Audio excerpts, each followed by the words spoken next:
Hello, my name is Rukita Pereira, and this is Kolombo number 2. So when I was asked to pick a location which I had some sort of emotional connection to, I immediately went to Sri Lanka. It's a small island off the southern coast of India, and it's where I was born in, and I spent 13 years of my early life there growing up, and pretty much all of who I am can be traced back to Sri Lanka and growing up there and all the experiences that I had.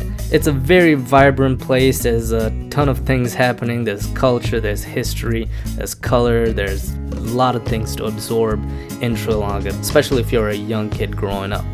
So for this typeface, I decided to, not go the typical island route and just put some island theme iconography into it, and just like some palm trees or seashells.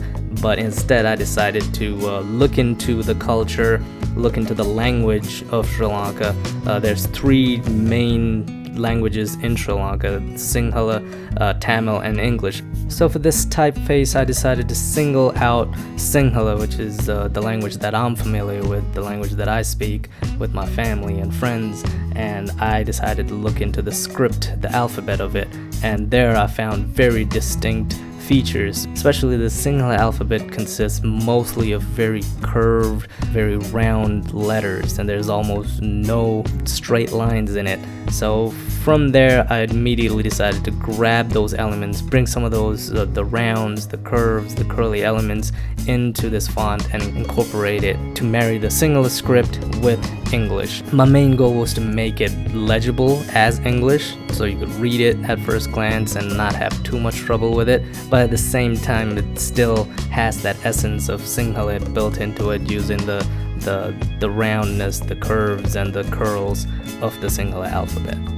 So what I did was I looked into similarities which are already in the Sinhala alphabet. What letter looks closest to English? And one of the best examples is the letter W.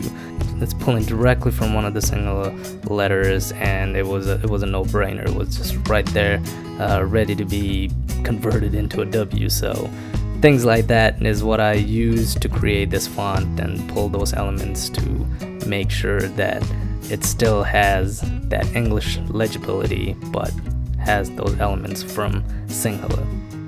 So to demonstrate the use case of this typeface, I created 3 posters. For these posters, I decided to go the tourism route, and I chose to highlight the capital city of Sri Lanka, which is Colombo, which is also the namesake of this typeface. So I created a Welcome to Colombo poster and used the typeface to highlight the name of the city, and under it I made a list of the suburbs of Colombo and decided to use a smaller typeface, mainly to demonstrate the fact that it can also be used as a paragraph typeface as well. So that's Kolombo number 2. It is currently available on my website for download if anyone's interested, and thank you for checking out the presentation.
Font, it's borrowing heavily from the actual letter E in the Sinhala alphabet as well. You could see it's almost like a flipped copy of it.